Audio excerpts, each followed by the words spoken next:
Okay, so physics. Basically, okay, well, before I get started, just know, don't use any facts from this info, like, from this video. Like, don't take any of them and use them as facts. I'm probably going to get some stuff wrong. This isn't a reliable source of info. But yeah, today I had a drop-down day for physics, but basically meaning our normal timetable, we didn't do it. Wait, I've got like no armor. Wait, what?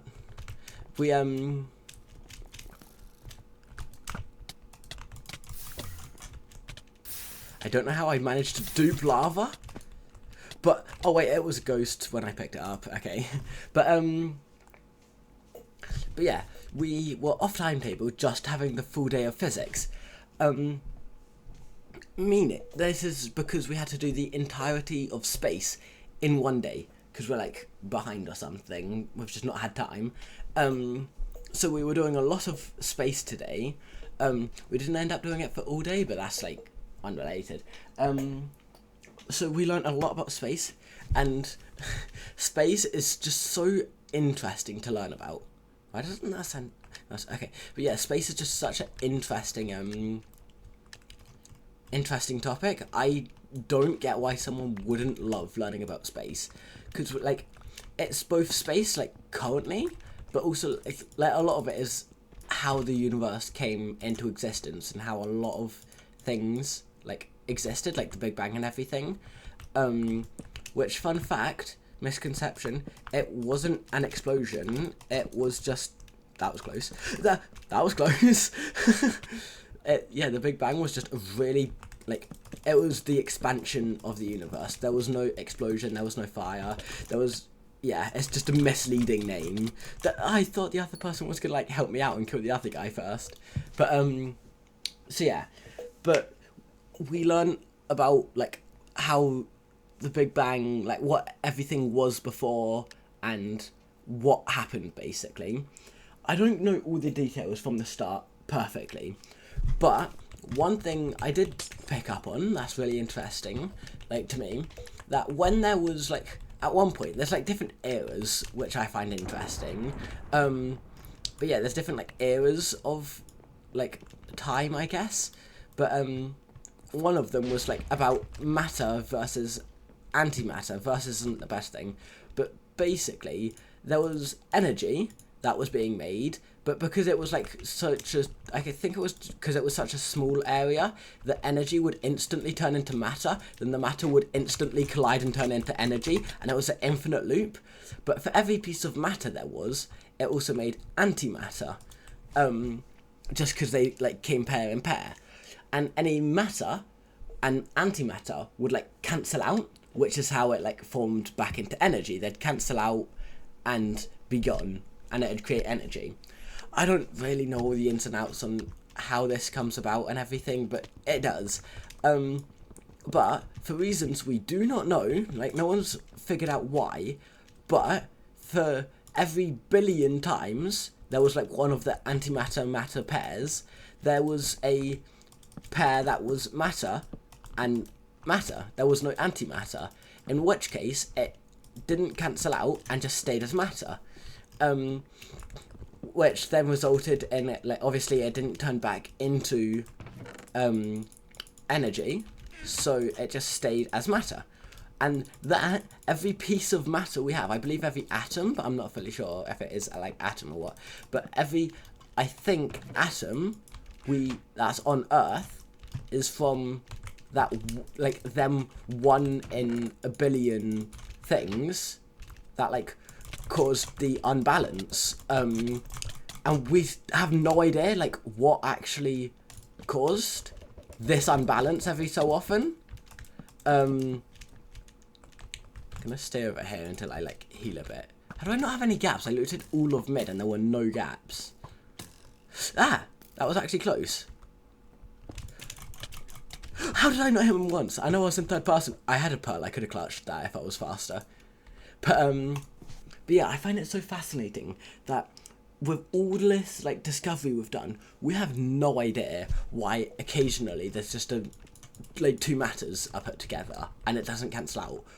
That's unexplainable. Like, why? And I assume it's just approximate, we don't know the exact amount, but it's about like 1 billion regular pairs before there's one like pair where it's like both matter. So it's like everything ever is from that ever so slight thing. That's insane. Really puts into perspective like how long the universe has been around, and ow, that's not a good start. Oh wait, I have water. This is actually, yeah, it's too late now. But yeah, it really puts into perspective like how long the universe has been around. But we also learn about like the life cycle of stars, which I find interesting. How it starts as like a nebula, which is just like gas and dust, and then like the gas and dust like combines to become a I was hoping they'd just walk into that on their own. Yeah, the dust and gas in a nebula would collide, eventually become a protostar, which, fun fact, that's what Jupiter is. Jupiter is obviously a planet, but it's technically also a protostar, because if the sun didn't take up all the hydrogen, it would have become a star. But anyway, yeah, there's protostars. Then it becomes a something star. I don't remember the word. I have it written down, but like on my phone, but I don't remember. But yeah, then it's basically, I see it as the normal star. It's what our sun is. It's like what we see as a regular, like a regular in quotes star. Like it's our sun basically. I know I always said that twice, but yeah. Then when that explodes or combusts or whatever it does, it can go down two routes. Either if it's small in the scheme of stars, it will become a wait, let me check my infos here. Wait, no, the game's starting. And it's a head game, it's important. Give me a second. It will become a red giant, that's it. Yeah, so small stars become red giants when they combust. As you can probably tell, I am new to this topic. I don't have everything memorized. But yeah, it becomes red giant if it's small, and then the red giant will become a white dwarf, I believe. Yes, white dwarf. I was checking my phone. Yeah. Red giant becomes white dwarf when it collapses, or whatever happens. The white dwarf is basically a really dense ball of matter that's really, really hot because of because of the like explosion or whatever happened from the red giant. But and then when that cools down, it will become a black dwarf. Fun, but like interestingly, there's no black dwarfs in the universe because the universe hasn't been around long enough.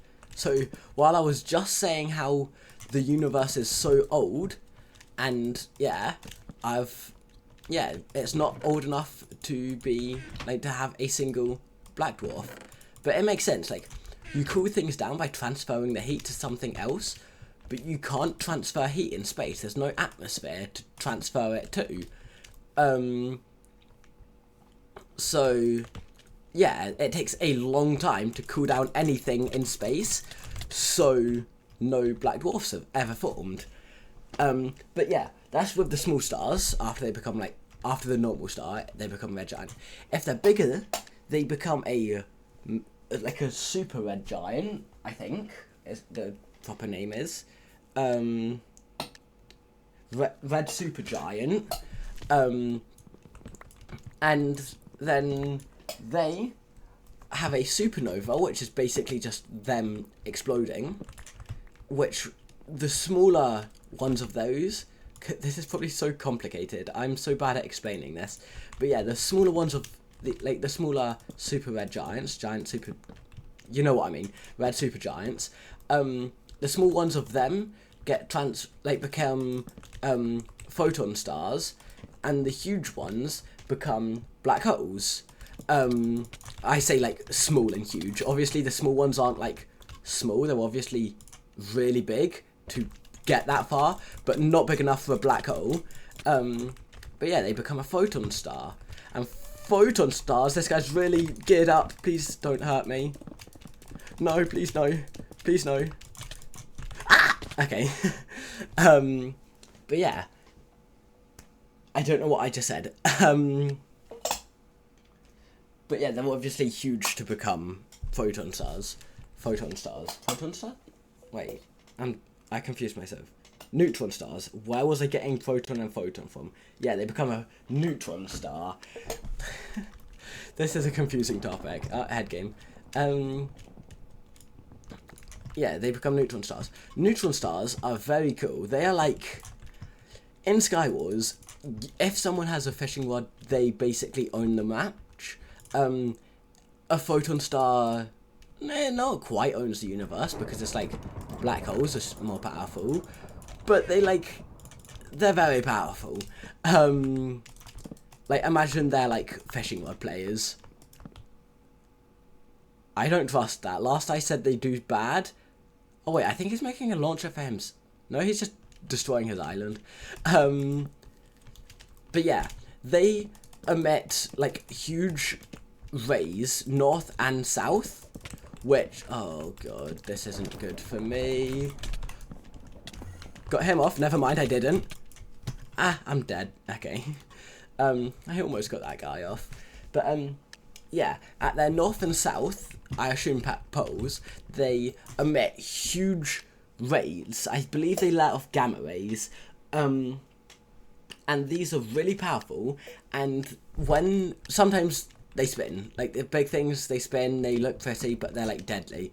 And yeah, these rays they let out are murderous. They will kill anything in its path, and they travel at like the speed of light. And it's like wiped out tons of life in an instant. But yeah, and people theorize that it's the reason some of the extinctions, like, because we've had like, I think it was like 5 mass extinctions. Obviously the most notable is the dinosaurs, but there's been like others as well. But yeah, people theorize the reason, like, at least one of them was because one of them just beamed Earth, and anything that side of Earth just dies. And I think a scary thing is that it's like, that could just happen any day. I'm just gonna take the bait. Yeah, I shouldn't have taken that bait. But yeah, like, we have no way of knowing if that's gonna happen or not. Any second, a neutron star could just beam past us, half of Earth gone, just like that. I'm pretty sure it'd only be half, but the other half may become like super like toxic and unlivable, so we may die anyway. But yeah, obviously the chances are so small that it'll ever happen in our lifetime, it's not worth worrying about.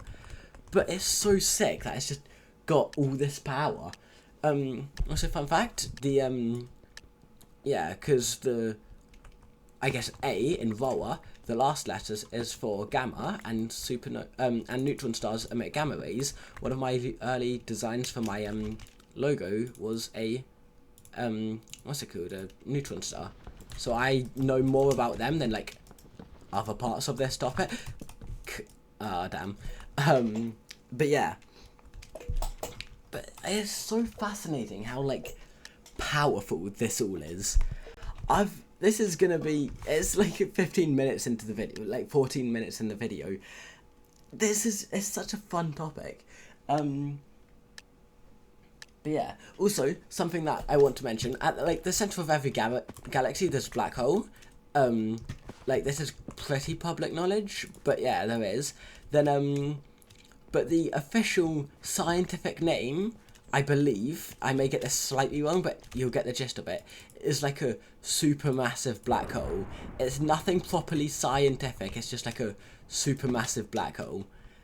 And I find that so funny that it's just like such a casual name. And people say physicists are bad at naming things. That's a great name. I'd much rather it be called a supermassive black hole than like a random, like really complicated word. Really? 2 people tried egging me off this bridge. How dare they? Do they not know who I am? Okay, the guy behind me is strong. I took tons of full damage. Please, no! But yeah, it's funny. It's why I prefer physics to biology. Biology, they've got all these like really long, I'm not even going to try pronounce words that are just, there's so much effort to say, and like, you probably know that, like, you can tell I'm not good at talking. I don't like hearing my own voice kind of thing. But, so yeah, it's just having long, difficult words I hate. So the fact that physics just refers to things as, like, supermassive black hole, I love it. I respect physics, like, physicists for it. It's great. Okay, that's upsetting. I'm just leaving, yeah. But, yeah, oh, it's been such a fun day, and I'm pretty sure I'm continuing tomorrow. And space is so fun, and it's so fun, like, thinking about different things, and the fact that, like, everything, including us that we're made of, is just, like, came down to 1,000,000,000 to 1, like, chance, I guess it's not chance, but, like, every 1,000,000,000 times nothing came about, one piece of matter came into existence. That's insane to me. Also, just not knowing, like, what's outside the universe, like, there is no outside, is weird. Also, something they mentioned, like, I think they mentioned it twice in the lesson, is that, because we are obviously made of matter, we were made by the universe, but then we're discovering the universe. So people say we are the universe, like, we're given by the universe, we are the universe discovering itself, which, that's just so fascinating. We're like the universe finding more about itself through us. That's sick. Unfortunately, I'm a bit of waste of universe. I'm not doing any sort of, like, discovering or anything. I play Minecraft for fun. But yeah, physics is such an interesting topic. I'd love to know everything physics related. But yeah, thank you all for watching my very nerdy video about physics and science. It's so fun. I love it so much. But yeah, thank you all for watching. Goodbye.